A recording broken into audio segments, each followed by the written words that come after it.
السلام عليكم ورحمة الله وبركاته. نحمده ونستعينه ونستغفره ونؤمن به ونتوكل عليه ونعوذ بالله من شرور أنفسنا ومن سيئات أعمالنا. من يهده الله فلا مضل له ومن يضلله فلا هادي له. ونشهد أن لا إله إلا الله وحده لا شريك له. ونشهد أن سيدنا مولانا محمدا عبده ورسوله. قال الله تعالى في القرآن العظيم والفرقان المجيد: أعوذ بالله من الشيطان الرجيم. بفضل بسم الله الرحمن الرحيم. النبي أولى بالمؤمنين من أنفسهم. صدق الله المولانا العلي العظيم.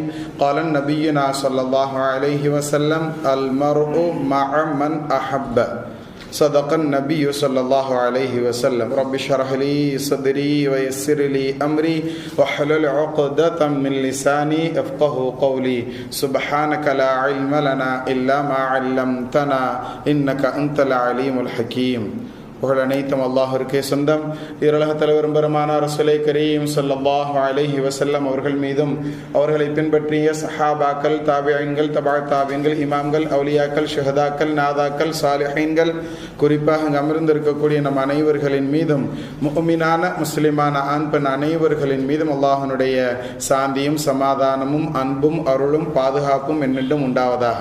அல்லாஹ் தஆலா நோயற்ற வாழ்வை நம் அனைவர்களுக்கும் நசீபாக்கி தருவானாக. ஆஸ்பத்திரிகள் செலவுகள் சிரமங்களை விட்டு அல்லாஹ் தஆலா காத்தருள் புரிவானாக. அவனை நினைத்து வாழக்கூடிய நல்ல முஃமின்களாக நம் அனைவர்களையும் அல்லாஹ் பொருந்திக் கொள்வானாக. இறுதி நேரத்தில் கலிமாவோடு அவனை சந்திக்கக்கூடிய பாக்கியத்தை அல்லாஹ் தஆலா நம் அனைவர்களுக்கும் தந்தருள் புரிவானாக. நல்ல மனைவி மக்களை அல்லாஹ் நசீபாக்கி தருவானாக. பிஹக்கி சய்யிதினா வ ஆலி சய்யிதினா முஹம்மதின் ஸல்லல்லாஹு அலைஹி வஸல்லம். 1446வது ஹிஜ்ரி ஆண்டு இது. 3வது மாதமான ரபியுல் அவ்வல் மாதம் இது. 2வது ஜும்மா பிறை 8 நாம் அமர்ந்திருக்கிறோம். அல்லாஹ் தஆலா இந்த ஜும்மாவினுடைய அனைத்து நலன்களையும் அடைந்து கொண்ட நல்லவர்களாகவும் நம் அனைவர்களையும் அல்லாஹ் பொருந்திக் கொள்வானாக. கண்ணியமானவர்களை, இது நபி ஸல்லல்லாஹு அலைஹி வஸல்லம் அவர்கள் பிறந்த மாதமான ரபியுல் அவ்வல் மாதம், வசந்த காலம் இது. இந்த மாதத்தில் நபி ஸல்லல்லாஹு அலைஹி வஸல்லம் அவர்கள் மீது புகழ் பாடுறது சம்பந்தமாக எல்லா இடங்களிலும் பேசப்படும். நாம் இந்த வாரத்தில் நமக்குண்டான செய்தியாக நாம் பார்ப்பது, நபி ஸல்லல்லாஹு அலைஹி வஸல்லம் அவர்கள் தங்களுடைய சகாக்களோடு இருக்கும் பொழுது ஒரு நாள் ஒரு செய்தியை சொல்கிறாங்க. அது என்ன அப்படின்னு சொன்னால், அது எப்படிப்பட்ட தருணத்தில் சொல்கிறாங்க அப்படின்னா, நபி ஸல்லல்லாஹு அலைஹி வஸல்லம் எப்போதுமே ஒவ்வொரு சனிக்கிழமையும் தங்களோடு போர் செய்த தங்களுடைய சகாக்கள், தங்களுடைய சஹாபாக்களை என்ன செய்வாங்க, நினைவு கூறுவதற்காக வேண்டி உஹது போர்க்களத்தில் யாரெல்லாம் மௌத்தா போனாங்களோ குறிப்பாக அவங்கள அந்த இடத்துலையே அடக்கம் செய்யப்பட்டது. மதீனாவினுடைய இந்த மலையடிவாரம், உஹது மலையடிவாரத்தில் தான் நடந்தது அந்த போர். நமக்கெல்லாம் தெரியும். உம்ராக்கு போகாதவங்க யாருமே இருக்க முடியாது. எல்லாருமே அறிந்து வந்திருப்போம், பார்த்து வந்திருப்போம். அந்த உஹது மலைக்கு நபி ஸல்லல்லாஹு அலைஹி வஸல்லம் இருக்கிற மஸ்ஜித் நபி பள்ளிவாசல்ல இருந்து என்ன செய்வாங்களாம், அங்க சண்டை நடந்த இடத்துக்கு ஒவ்வொரு வாரம் சனிக்கிழமை குறைந்தது வாரத்தில் ஒரு நாளாவது என்ன செஞ்சிருவாங்க, நபி ஸல்லல்லாஹு அலைஹி வஸல்லம் போய் என்ன செய்வாங்க, ஜியாரத் செய்வாங்க. அப்படிங்கிற செய்தி நமக்கு ஹதீஸ்கள்ல காண கிடைக்கி. அப்படி போகும்போது அந்த சனிக்கிழமையில நபி ஸல்லல்லாஹு அலைஹி வஸல்லம் போகும்போது என்ன செய்வாங்களா, அவங்களுக்கு சலாம் சொல்லுவார்கள். எப்படி சலாம் சொல்லுவாங்க அப்படிங்கக்கூடிய விஷயத்தை அபூ ஹுரைரா ரலியல்லாஹு தஆலா அன்ஹு அவர்கள் கடைசி கால நபி ஸல்லல்லாஹு அலைஹி வஸல்லம் அவர்களுடைய 3.5 வருடங்கள், கடைசி 3.5 வருடம் அபூ ஹுரைரா ரலியல்லாஹு தஆலா அன்ஹு நபி கூடயே இருந்திருக்கிறாங்க. நபி கூட இருந்த மொத்த கால அளவே 3 வருஷம் தான் இருந்திருக்கிறாங்க. 3 வருஷமும் இன்னொரு வருடத்தினுடைய சம்திங் காலம், 3 நம்ம விளங்குறக்காண்டி வச்சுக்கிடலாம். இந்த காலத்தில் நபி ஸல்லல்லாஹு அலைஹி வஸல்லம் வயதான காலம், அதுவும் அந்த கடைசி காலம் இல்லையா, அந்த கடைசி 3 ஆண்டுகள் அதில் நடக்கக்கூடிய அந்த நிகழ்வை நமக்கு என்ன செய்கிறாங்க, அபூ ஹுரைரா நாயகம் ரலியல்லாஹு தஆலா அன்ஹு நமக்கு சொல்லி தர்றாங்க. அப்படி வயசான காலமாக இருந்தாலும் கூட நபி ஸல்லல்லாஹு அலைஹி வஸல்லம் என்ன செய்வாங்க, ஒவ்வொரு சனிக்கிழமையும் அங்கே போயிடுவாங்க. அப்படி போகும்போது எப்படி சலாம் சொல்வார்கள் அவர்களுக்கு அப்படிங்கும்போது, அஸ்ஸலாமு அலைக்கும் யா தார கௌமில் முஃமினீன், முஃமின்களின் கூட்டத்தினுடைய வீட்டுடையவர்களே உங்களின் மீது சலாம் உண்டாவதாக, இறைவனுடைய சாந்தியும் சமாதானமும் உங்களுக்கு கிடைக்க பெறட்டுமாக. வ இன்னா இன்ஷா அல்லாஹ் பிக்கும் லாஹிகூன், நீங்க முன்னாடி போயிட்டீங்க, நாங்க பின்னாடியே வந்து உங்களை சேர இருக்கிறோம் அப்படின்னு சொல்லி நபி ஸல்லல்லாஹு அலைஹி வஸல்லம் சலாம் சொல்லிட்டு இந்த வார்த்தையை சொல்லுவாங்க.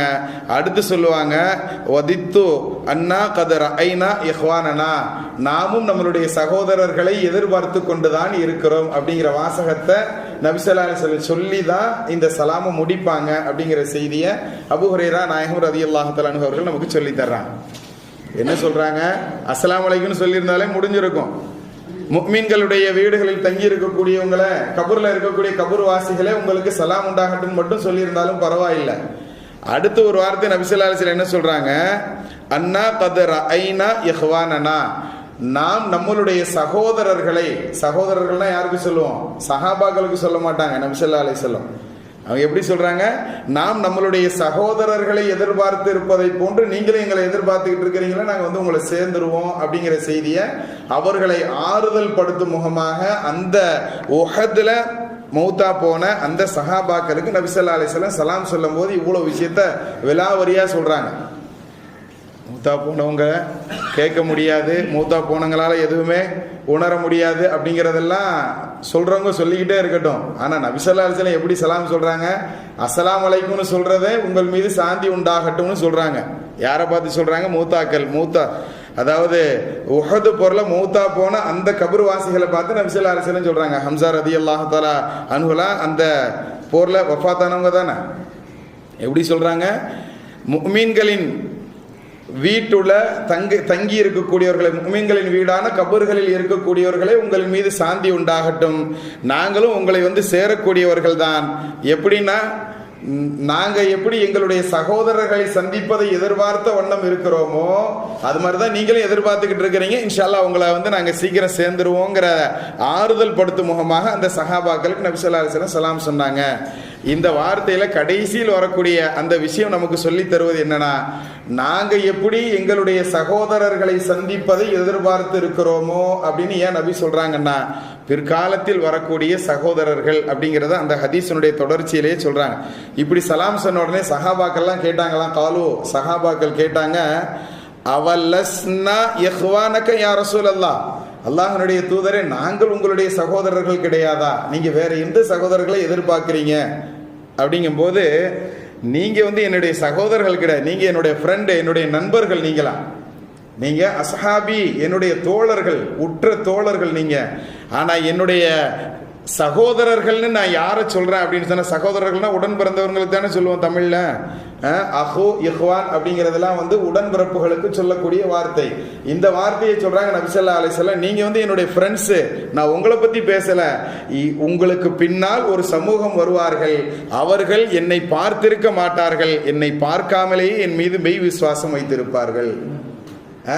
அவங்க தான் என்னுடைய உடன்பிறப்புகள், என்னுடைய சகோதரர்கள் அப்படிங்கிற வார்த்தையை கால நபி ஸல்லல்லாஹு அலைஹி வஸல்லம் சொன்னாங்க. அன்தும் அஸ்ஹாபி, நீங்கள் எல்லாம் என்னுடைய நண்பர்கள், தோழர்கள், என்னுடைய ஃப்ரெண்ட்ஸுகள். ஆனா இஹ்வானுனா, என்னுடைய உடன் பிறந்தவர்கள் யார் தெரியுமா? அல்லதீன கௌமுன், அவர்கள் சில கூட்டத்தினர்கள், யகூனூன மின் பாதிக்கும், உங்களுக்கு பின்னால் அவர்கள் தோன்றுவார்கள், யுமினூன பி, அவர்கள் என்னை கொண்டு மெய் விசுவாசம் படுவார்கள், என்னை ஈமான் கொண்டிருப்பார்கள், அலம் யரூனி, அவர்கள் என்னை பார்த்திருக்க மாட்டார்கள். நீங்க என்னை பார்த்துட்டு என்னை ஈமான் கொண்டுகிட்டு இருக்கிறீங்க, அவங்க என்னை பார்க்காமலேயே ஈமான் கொள்வார்கள், அவர்கள் தான் என்னுடைய சகோதரர்கள், உடன்பிறப்புகள் அப்படின்னு சொல்லி நபி ஸல்லல்லாஹு அலைஹி வஸல்லம் சொல்லி தர்றாங்க. கண்ணியவான்களை, ஆக சஹாபாக்களுடைய காலத்திலேயே, சஹாபாக்களுக்கு மத்தியிலேயே நம்மளெல்லாம் வந்து நபி ஸல்லல்லாஹு அலைஹி வஸல்லம் என்ன செய்யறாங்கன்னு சொன்னா, அந்த குழந்தையை கொஞ்சம் சாந்தப்படுத்துங்க. டாடி வர்றேன். அதாவது சஹாபாக்கள் வாழும் காலத்திலேயே நபி ஸல்லல்லாஹு அலைஹி வஸல்லம் என்ன சொல்றாங்க? அதாவது என்னுடைய உடன்பிறப்புகள் யாருன்னு சொன்னா என்னைய பார்க்காமல் ஈமான் கொண்டு இருக்கக்கூடியவர்கள், அவர்களை நான் எதிர்பார்த்துக்கிட்டு இருக்கிறத போல இந்த கபூர்வாசிகள் என்ன செய்யறாங்க, நம்ம வந்து சேரணுங்கிறத எதிர்பார்த்துக்கிட்டு இருக்கிறாங்க. ஏன்னா நபி ஸல்லல்லாஹு அலைஹி வஸல்லம் உயர்ந்த தரஜால உள்ளவங்க இல்லையா? நபி ஸல்லல்லாஹு அலைஹி வஸல்லம் ஒவ்வொரு வாரம் வர்றதை கூட அவர்கள் எதிர்பார்த்து கொண்டு இருக்கிறார்கள் என்பதை உணர்த்தும் முகமாக நாங்களும் உங்களை வந்து சேரக்கூடியவர்கள் தான் அப்படிங்கிறத அவர்கள் நபி ஸல்லல்லாஹு அலைஹி வஸல்லம் சொன்னதாக நமக்கு இந்த ஹதீஸுக்கு விளக்கங்கள் சொல்லுவாங்க கண்ணியவான்கள். ஹைர். ஆக நபி அவர்களை பார்க்காமல் ஈமான் கொண்டிருக்கக்கூடிய இந்த சமூகமாக இருக்கக்கூடிய, அதே மாதிரி இதற்கு முந்தியவர்களாக இருக்கக்கூடிய நபி காலத்தில் பிறந்த அந்த சஹாபாக்களை தவிர்த்து அதனை அடுத்து வந்த தாபியன்கள், தபா தாபியன்கள், இமாம்கள், அவுலியாக்கள், சுஹதாக்கள், நாதாக்கள், சாலிஹீன்கள், நம் அனைவர்களும் நபியை பார்க்காம ஈமான் கொண்டிருக்கோமா இல்லையா? இப்போ நாமெல்லாம் நபி ஸல்லல்லாஹு அலைஹி வஸல்லம் அவர்களுடைய உடன்பிறப்புகள் என்ற அந்த ஒரு உறவு முறைகள்லையும் நாம வருவோம் அப்படிங்கிறத நாம ஞாபகத்தில் வைத்துக் கொள்ளணும் கண்ணியவான்களை. அப்ப நபி அவர்கள் வாழும் காலத்திலேயே நம்மளை, அதாவது அவர்களுடைய சமூகமாக இருக்கக்கூடிய நம்மை எல்லா நேரத்திலையும் பார்க்கணும், எல்லா நேரத்திலையும் கவனிக்கணும், எல்லா நேரத்திலையும் நம்மை பற்றிய சிந்தனையோடையே இருந்திருக்கிறாங்க அப்படிங்கிறதுக்கு இதெல்லாம் ஒரு சின்ன சின்ன உதாரணங்கள் கண்ணியவான்களை. இன்னொரு உதாரணம் கூட சொல்லுவாங்க. நபி ஸல்லல்லாஹு அலைஹி வஸல்லம் அவர்கள் கபருக்குள்ள நாமெல்லாம் கொண்டு போய் வைக்கப்பட்டவுடன் நம்மளுக்கு எடுத்து காட்டப்படுவார்கள். இவர் யாருன்னு தெரியுமா? மொத்தம் 3 கேள்விகள்னு சில ஹதீஸ்ல வருது. சில ஹதீஸுகளில் எப்படி வரும் அப்படின்னு சொன்னா 6 கேள்விகள்னு வரும். எது எப்படியோ பிரபல்யமான ரிவாயத்து, பிரபல்யமான அறிவிப்புல 3 கேள்வின்னு வரும். மன் ரப்புக்க, உன்னுடைய இறைவன் யார் அப்படின்னு கேட்கப்படும். அந்த கேள்வியில் 2வது கேள்வி ஒமன் நபியுக்க, உன்னுடைய நபி யாரு தெரியுமா? நபி ஸல்லல்லாஹு அலைஹி வஸல்லம் ஹதீஸ்ல விளக்கமா வருது. நபி ஸல்லல்லாஹு அலைஹி வஸல்லம் அவர்களை காட்டியே என்ன செய்யப்படும், கேட்கப்படும். இவரை பற்றி உன்னுடைய இல்ம் என்ன, இவரை பற்றி உன்னுடைய கருத்து என்ன என்பதாக கேட்கப்படும். நல்லவர்களாக இருந்தால் என்ன செய்வாங்களா, இப்படி சொல்லுவாங்களா, நான் அவர் அல்லாஹ்வுடைய தூதர், அவரை கொண்டு நாங்கள் ஈமான் கொண்டிருக்கிறோம் அப்படின்னு சொல்லி பதில் சொல்லுவாங்க கபர்ல இருந்துகிட்டு அப்படின்னு சொல்லி நடைபெறக்கூடிய இந்த நிகழ்வை நபி ஸல்லல்லாஹு அலைஹி வஸல்லம் ஒரு ஹதீஸ்ல நமக்கு சொல்லி தரும்போது நமக்கு அது உணர்த்தக்கூடிய செய்தி என்னன்னு சொன்னா, கபருனுடைய வாழ்க்கையினுடைய ஸ்டார்டிங்ல கேட்கப்படக்கூடிய கேள்வி, அதுல கூட நமக்கு நபி ஸல்லல்லாஹு அலைஹி வஸல்லம் அவர்கள் காட்டப்படுறாங்க அப்படிங்கறத நாம விளக்கத்துல நாம் கவனத்தில் வைத்துக் கொள்ளணும் கண்ணியவான்களை. அப்ப நபி அவர்கள் எவர்களுக்கு காட்டப்பட்டு அதற்கு சரியான பதில் எவர்கள் சொல்லப்பட்டார்களோ, யார் பதில் சொன்னோமோ அவங்களுக்கு அந்த 2 விசாரிக்கக்கூடிய விசாரணையாளர்கள் அந்த மலக்குகள் சொல்லிட்டு போவாங்களா, தூங்குப்பா, புது மாப்பிள்ள டயர்டில் எப்படி தூங்குவாரோ அது மாதிரி தூங்கு அப்படின்னு சொல்லிட்டு என்ன செய்வாங்க, அந்த கஃபன் துணியை போட்டு மூடிட்டு அவங்க போயிடுவாங்க. இது நடைபெறக்கூடிய நிகழ்ச்சி நபி ஸல்லல்லாஹு அலைஹி வஸல்லம் நமக்கு சொல்லி தர்றாங்க கண்ணியவான்களை. ஆக வாழும் காலத்தில் நபி ஸல்லல்லாஹு அலைஹி வஸல்லம் நம்மளை பற்றி சிந்திச்சிருக்கிறாங்க. மௌத்தினுடைய நேரத்திலையும் என்னை உங்களுக்கு காட்டப்படுங்கிற ஒரு சுப செய்தியை நமக்கு என்ன செஞ்சிருக்கிறாங்க, சொல்லி காட்டியிருக்கிறாங்க. இது இல்லாம இதுக்கு அடுத்து உண்டான வாழ்வான, அதாவது மஹ்ஷருடைய மைதானம், நம்ம போன வாரம் கூட சொன்னோம், எல்லாரும் வெயிலில் இருப்போம், அவரவர்களுடைய பாவத்திற்கு தகுந்தால் போல் வியர்வையில் முங்கி கொண்டிருப்போங்கிற செய்திகள்லாம் நம்ம பார்த்தோம் இல்லையா? அதுல நபி ஸல்லல்லாஹு அலைஹி வஸல்லம் அந்த இடத்துல நடக்கக்கூடிய ஒரு நிகழ்ச்சியை பத்தி சொல்லுவாங்க. அதாவது என்னுடைய சகோதரர்களை, எப்படி முதல் ஹதீஸ்ல சகோதரர்கள்னு சொன்னாங்களோ அது மாதிரி என்னுடைய உம்மத்தினர்களை நான் என்ன செய்வேன், அங்க வச்சு அடையாளம் கண்டுகொள்வேன். சஹாபாக்கள் கேட்பாங்க, அவ்வளோ பெரிய கூட்டத்தில் எங்களை எப்படி நபியை கண்டுகொள்ள முடியும் உங்களால்? ஆதம் அலைஹிஸ்ஸலாம்ல இருந்து கடைசி குழந்தை வரைக்கும் இருக்கக்கூடிய எல்லோரும் நிற்கக்கூடிய ஒரு மைதானத்தில் எங்களை மட்டும் எப்படி தாங்கள் கண்டுகொள்வீர்கள்? இப்போ நபி ஸல்லல்லாஹு அலைஹி வஸல்லம் சொல்லுவாங்க, அங்கே ஒரு குளம் ஒன்று இருக்கு. அந்த குளம் எவ்வளவு நீளம் தெரியுமா?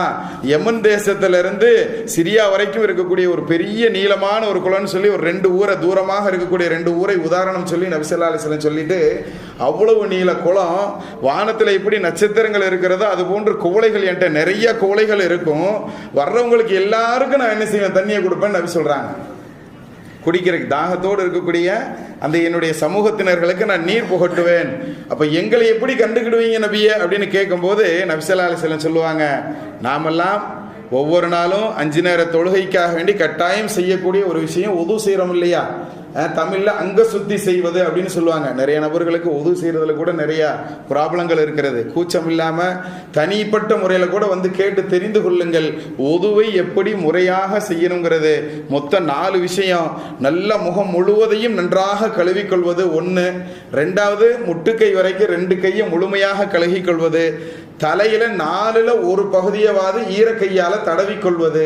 2 கால்களையும் கரண்டைக்கால் முடிய கழுகி கொள்வது. இந்த 4 இருக்குது, இது ஃபர்து இம்பார்ட்டன்ட். இந்த 4 இல்லாமல் ஃபர்ஸ்ட் எடுத்த உடனே பிஸ்மில்லா சொல்றது, எல்லாத்தையும் நம்ம இந்த 2 கை வச்சு தானே கழுக போகிறோம். அதனால முதல்ல இந்த 2 கையை மட்டும் மணிக்கட்டு வரைக்கும் கழுகிறது 3 தடவை, அதுக்கடுத்து வாய் கழுகிறது, அதுக்கடுத்து மூக்கு கழுகிறது, 2ஐயும் 3 தடவை தண்ணி வச்சு கழுகிறது, சரிங்களா? அதுக்கடுத்து முகம் முழுசா கழுகிறது, அதுக்கடுத்து முட்டுக்கை வரைக்கும் கழுகிறது, அதுக்கடுத்து தலைக்கு மசகு செய்யற. 4ல் ஒரு பகுதின்னு சொன்னோம்ல, தலையை 4 பார்ட்டா வச்சு ஒரு பார்ட் மட்டும் மசகு செய்யறதுங்கிற இந்த விஷயம் இருக்கு பாருங்க. இது கரெக்டான முறையில் நம்மளால அளவு வைக்க முடியாதுங்கிறனால நபி ஸல்லல்லாஹு அலைஹி வஸல்லம் சுன்னத்தான ஒரு விஷயத்தை சேர்த்து சொல்லி தருவாங்க. தலை முழுவதற்கும் ஒரு தடவை மசகு செஞ்சுட்டு, ஒரே ஒரு தடவை முழு தலைக்கும் மசகு செஞ்சுட்டு, காதுக்கும் பெடரிக்கும் சேர்த்து மசகு செய்யக்கூடிய இந்த முறையை ஒரே ஒரு தடவை செஞ்சுட்டு, 8வது 2 கால்களையும் இது வரைக்கும் கரண்டைக்கால் உள்பட கழுகிட்டு, 9வது 2ஆம் கலிமாவோ அல்லது அல்ஹம்துலில்லாவாவது குறைஞ்சது சொல்லிட்டு நம்ம அந்த துவாவை சொல்லிட்டு வந்தோம்னு சொன்னா மொத்தம் 9 விஷயங்கள். இந்த 9ஐயும் சரியாக செஞ்சிட்டோம் அப்படின்னு சொன்னா இந்த ஹதீஸில் வரக்கூடிய அந்த பட்டியலில் நாம வருவோம். அவ்வளவு பெரிய கூட்டத்தில் நபியே ஆதம் அலைஹிஸ்ஸலாம்ல இருந்து இப்போ இருக்கக்கூடிய கடைசியாக பிறக்கக்கூடிய குழந்தை வரைக்கும் இருக்கக்கூடிய ஒரு மைதானத்தில் எங்களை மாத்திரம் எப்படி நீங்க சரியான முறையில் அடையாளம் கண்டுகொள்வீர்கள் அப்படின்னு கேட்கும்போது, உங்களுக்காக வேண்டின்னு கற்றுக் கொடுக்கப்பட்டிருக்கக்கூடிய இந்த உது என்பது இருக்கிறதே, ஒது செய்யறோம் இல்லையா? இந்த இப்ப நம்ம சொன்ன பாருங்க, ஃபர்து 4, மற்றதெல்லாம் சுன்னத்து, சரிங்களா? 4 விஷயம் அசல் ஃபர்து. இந்த 4 இல்லாம உண்டான மிச்சம் உண்டான 5 சுன்னத்து. 5 4ஐயும் சேர்த்தோம்னா 9 விஷயங்கள். இந்த 9ஐயும் சரியாக செஞ்சோம்னு சொன்னா நபி ஸல்லல்லாஹு அலைஹி வஸல்லம் சொல்றாங்க, குர்ரம் முஹஜ்ஜலீன், நீங்கள் அதாவது உறுப்புகள் சில வெண்ணிறமாக இருக்கக்கூடியவர்களாக எனக்கு காட்டப்படுவீர்கள். அதுக்கு ஒரு உதாரணத்தை அந்த ஹதீஸில் சேர்த்து சொல்லுவாங்க. குதிரைகளாக நிற்கக்கூடிய ஒரு பெரிய மந்தையில சில குதிரைகளுக்கு மட்டும் முகமும் கால்களும் வெண்ணிறமாக இருந்தால் அந்த குதிரைகளை அடையாளம் கண்டுகொள்வது கஷ்டமாகவா இருக்கும் அப்படின்னு கேட்பாங்க. இல்ல, பார்த்த உடனே தெரிஞ்சிடும். அப்ப அது மாதிரி அவ்வளோ பெரிய மக்கள் கூட்டத்தில் என்னுடைய சமூகத்தை சேர்ந்த உங்களை நான் இலகுவாக கண்டுகொள்வேன். எப்படின்னா, நீங்க உது செய்யறதுனால உதுவனுடைய உறுப்புகள் எல்லாம் மின்னிக் கொண்டிருக்கும், பிரகாசமாக இருக்கும். அதை வைத்து உங்களை நான் லேசா கண்டுபிடிச்சிருவேன் அப்படின்னு சொல்லி நபி ஸல்லல்லாஹு அலைஹி வஸல்லம் சொல்றாங்க. கண்ணியத்திற்குரியவர்களை நல்லா கவனிச்சோம்னு சொன்னா, அப்ப கியாமத்து நாளையிலேயும் நபி ஸல்லல்லாஹு அலைஹி வஸல்லம் அவர்கள் நம்மளை எப்படி பார்க்கணும், எப்படி நம்மளை கண்டுபிடிக்கணுங்கிற விஷயத்தை ரொம்ப அருமையாக அவங்க எப்படி கண்டுபிடிப்பாங்கிறத நமக்கு என்ன செய்யறாங்க, இந்த ஹதீஸ்ல சொல்லி தர்றாங்க. ஸோ 1400 வருஷத்துக்கு முன்னாடியே எனக்கு பின்னால் வரக்கூடியவர்கள் என்னை பார்க்காமலேயே ஈமான் கொண்டிருப்பார்கள். 1. அதே சமயத்தில் கபூர்ல கொண்டு போய் வச்சாலும் நபி ஸல்லல்லாஹு அலைஹி வஸல்லம் அவர்களை காட்டி அதில் தான் நமக்கு என்ன செய்யப்படும், கேள்விகள் கேட்கப்படும். 2. அதே மாதிரி கியாமத்தினுடைய நாளையிலும் சரி நபி அவர்கள் நம்மளுக்கு என்ன செய்வாங்க, பிரத்யேகமாக தண்ணீர் கொடுப்பதற்காக நம்மளுக்காண்டி காத்துக்கிட்டு இருப்பாங்க. அப்படிங்கிற அந்த நிகழ்வும் நமக்கு இது போன்ற நிகழ்வுகள்லாம் எதை சொல்லி தருதுன்னா, நம்ம மேல எல்லா இடத்திலையும் நபி ஸல்லல்லாஹு அலைஹி வஸல்லம் அக்கறையாக இருந்திருக்கிறாங்க. சிற்றின்பத்தினுடைய நேரத்தில், உச்சகட்டத்தினுடைய நேரத்தில் நமக்கு மற்ற சிந்தனை எதுவும் இருக்காது. அப்படித்தானே? சிற்றின்பம்னா தெரியும் எல்லாருக்கும். ஆனால் பேரின்பம்னு ஒன்று இருக்கு. அந்த பேரின்பம் என்பது இறைவனை கண்ணால் காண்பது. அப்படிப்பட்ட நேரத்திலும் கூட நபி ஸல்லல்லாஹு அலைஹி வஸல்லம் அவர்கள் நம்மளை மறக்கல, நம்மளை பத்தி உண்டான சிந்தனையோடு இருந்தாங்க. எப்ப அல்லாஹ்வை சந்திக்கக்கூடிய அந்த பாக்கியத்திலும் கூட அந்த சலாம்ங்கிறது எனக்கு மட்டும் பத்தாது, என்னுடைய சமூகத்துக்கும் வேணும்னு சொல்லி அஸ்ஸலாமு அலைனா வ அலா இபாதில்லாஹி ஸாலிஹீன் அல்லாஹ்ட்ட கேட்டதாக நமக்கு ஹதீஸ்களுடைய ரிவாயத்துகள் சொல்லி தரும். கண்ணியவான்களை, அப்ப எல்லா நேரத்திலும் நம்ம மீது கவலை கொண்ட நபி ஸல்லல்லாஹு அலைஹி வஸல்லம் அவர்கள் மீது எப்போதுமே ஸலவாத் சொல்லக்கூடிய பழக்கங்கள் நமக்கு இருக்கணும். அதே மாதிரி குறைந்தபட்சம் இந்த மாதத்திலேயாவது நபி ஸல்லல்லாஹு அலைஹி வஸல்லம் மேல அதிகமாக ஸலவாத் சொல்லக்கூடிய அந்த நபர்களையாவது நாம் என்ன செய்யணும், இடம்பெறணும். கண்ணியவான்களை, ஹைர். இது இந்த வாரத்தினுடைய நாம் பேச வேண்டிய விஷயம் பேசியாச்சு. இன்னும் கொஞ்ச நேரம் தான் டைம் இருக்குங்கிறதுனால வரக்கூடிய செவ்வாய்க்கிழமை 17ஆம் தேதி மீலாது என்பதாக நமக்கு அரசு காசியால் நமக்கு அறிவுறுத்தப்பட்டு இருக்கக்கூடிய தேதி. அந்த செவ்வாய்க்கிழமையில நம்ம ஒவ்வொரு நாளும் நம்ம மகரிபுக்கு பின்னாடி ஓதிக்கிட்டு வரக்கூடிய இந்த மௌலிது மஜ்லிஸ் அன்னைக்கு பகல்ல நாம் என்ன செய்யறோம், 9 மணிக்கெல்லாம் நம்ம ஆரம்பிச்சு 10 மணிக்கு அல்ஹம்துலில்லாஹ் முடிச்சிருவோம். 10 மணிக்கு கரெக்டாக துஆ ஓதப்படும். 10:30 மணிக்கு நம்ம மஹல்லால நபி ஸல்லல்லாஹு அலைஹி வஸல்லம் அவர்களுக்காக வேண்டின்னு சொல்லி நாம அவர்கள் பிறந்த இந்த தினத்துக்காக வேண்டி எல்லோருக்கும் உணவு கொடுத்தல் அப்படிங்கக்கூடிய தபர்ருக் வழங்குதல்ங்கிற பழக்கம் இருக்கிறது. தாராளமாக நம்ம சமூகத்துக்கு மட்டும் இல்லை, அனைத்து விதமான சமூக மக்களுக்கும் உலக மாந்தர்கள் அனைவர்களுக்கும் நபியாக அனுப்பப்பட்ட நபி ஸல்லல்லாஹு அலைஹி வஸல்லம் அவர்களுடைய பிறந்த நாள் அப்படிங்கிறதுனால அவர்களுடைய அந்த சந்தோஷத்தை வெளிப்படுத்தும் முகமாக, அவர்கள் நமக்கு கிடைச்ச பெரிய கிஃப்ட் தானே, அந்த சந்தோஷத்தை வெளிப்படுத்தும் முகமாக அனைத்து மக்களுக்குமே நாம தபர்ருக்கு உணவு கொடுத்தல் அப்படிங்கக்கூடிய கிட்டத்தட்ட 250 கிலோ வரைக்கும் நாம என்ன செஞ்சிருக்கிறோம், உணவுகள் ஏற்பாடு செய்கிறோம். அனைவர்களும் இன்னைக்கு டோக்கன் வாங்கிட்டு போங்க. உங்களால் முடிந்த அந்த தபர்ருக்கு உண்டான அன்பளிப்புகளை தாராளமாக வாரி கொடுத்துட்டு போங்க. அல்லாஹ் தஆலா அருள் புரிவான். இன்னொரு செய்தி, கொசுறு செய்தி. அதாவது இன்னைக்கு நைட்டு 12 மணி வரைக்கும் தான் வக்ஃபு சட்டத்தினுடைய எதிர்ப்பு தெரிவிப்பதற்கு உண்டான கடைசி நாள் அப்படிங்கிறதுனால உங்களுடைய எதிர்ப்புகளை தெரிவிங்க. குறைஞ்சபட்சம் இந்த வாக்கு செலுத்துறதுல கூட நம்ம தமிழகத்தில் நம்ம முஸ்லிம்கள் ரொம்ப கடைசி நிலையில இருக்கிறோம். நம்ம போய் கோர்ட்ல போய் நின்று எங்க தீனுல் இஸ்லாம் எங்க வக்ஃபு சட்டம்னு சொல்லி நம்மளாம் போராடவா போறோம்? கோர்ட்ல போய் யாராவது கேஸ் போட்டு நம்ம நிக்க முடியுமா? அந்த அளவுக்குலாம் உங்களை போங்கன்னு சொல்ல, ஒரு ஓட்டு போடுங்கன்னு சொல்றோம். இந்த விஷயத்துல கூட எவ்வளவு அசட்டையாக இருக்கிறோன்னா, தமிழகத்துல 100 பேர் இருக்கிறதாக கணக்கு வச்சுக்கிட்டாலும் 2 பேர் தான் ஓட்டு போட்டிருக்காங்கிறதான் கணக்கு சொல்லுது. 2% மக்கள் தான் தமிழகத்துல இருந்து ஓட்டு போட்டிருக்கிறாங்கிறது கணக்கு. பார்த்துக்கோங்க நம்ம எவ்வளவு விழிப்புணர்வோடு இருக்கிறோம்னு சொல்லி. ரொம்ப அதில் பாதாளத்துக்கு போய்கிட்டு இருக்கிறோங்கிறதான் யதார்த்தமான உண்மை. தீனுல் இஸ்லாத்தை விளங்கணும், சக காலத்தினுடைய பிரச்சனைகளையும் புரிஞ்சுக்கிடணும், எப்படிப்பட்ட காலத்தில் நம்ம வாழ்ந்துகிட்டு இருக்கோங்கிறதையும் தெரிஞ்சுக்கிடணும். அதற்கு ஊடாக நபி ஸல்லல்லாஹு அலைஹி வஸல்லம் அவர்களுடைய இது போன்ற மஜ்லிஸ்களை நாம் சிறப்புப்படுத்துவோம். அல்லாஹ் தஆலா நம் அனைவர்களுடைய வாழ்க்கையிலும் வெற்றியை தருவானாக. பிஹக்கி சய்யிதினா வ ஆலி சய்யிதினா முஹம்மதின் ஸல்லல்லாஹு அலைஹி வஸல்லம்.